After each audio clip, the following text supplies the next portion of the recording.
Welcome back. I'm quite sure a lot of us think and thought the primary problem of Nigeria are its leaders that always lead to creating policies of bringing about poverty, insufficient education and health facilities, religion, regionalism, unemployment, insurgency, and many more. Let's dive and find out the real truth.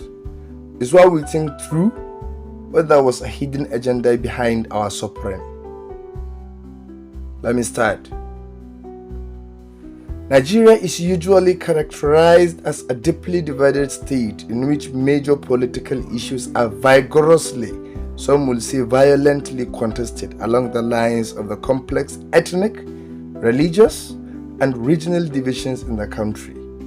The issues that generate the fiercest contestation include those that are considered fundamental to the existence and the legitimacy of the state, over which competing groups tend to adopt exclusionary, winner-take-all strategies.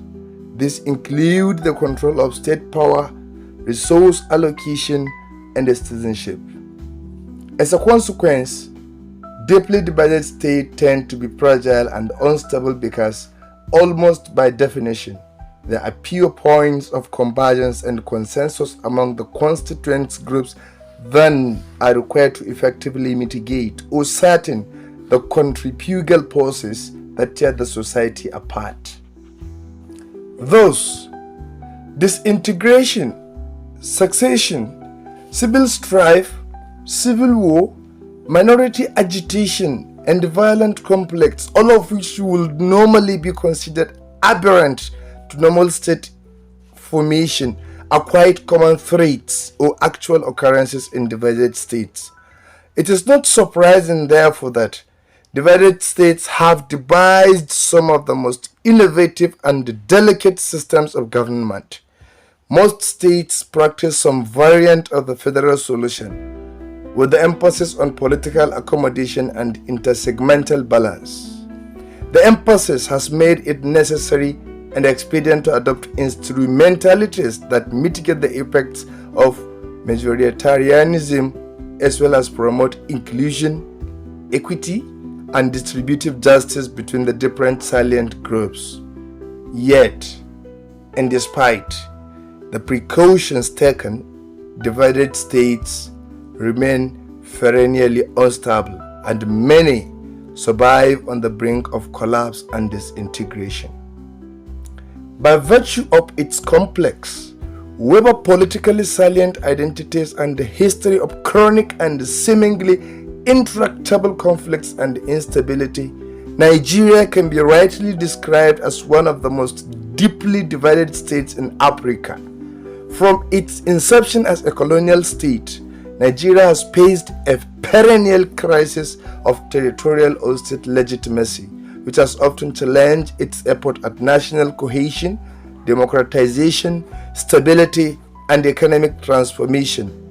The high point of the crisis seemed to have been the civil war in the late 1960s, which ensued shortly after independence in 1960.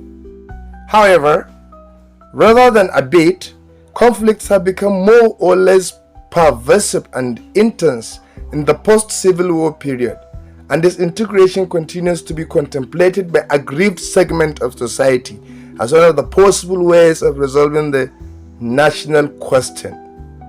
This means that the consequences of Nigeria's diversity in an unstable political context remain as dire as ever.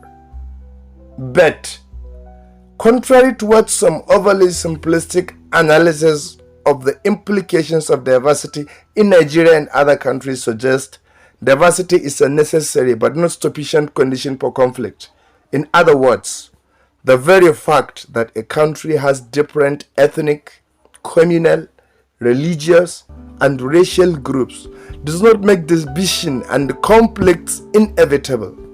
And for that matter, empirical evidence shows that divisions and conflicts are not dependent on the degree of diversity, as some of the most diverse countries, for example, Switzerland, Belgium, Malaysia, and Tanzania, etc., enjoy relative peace and stability, while some of the least diverse are the most unstable or violent. And examples of such countries include Somalia, Rwanda, Burundi, and perhaps like Sri Lanka.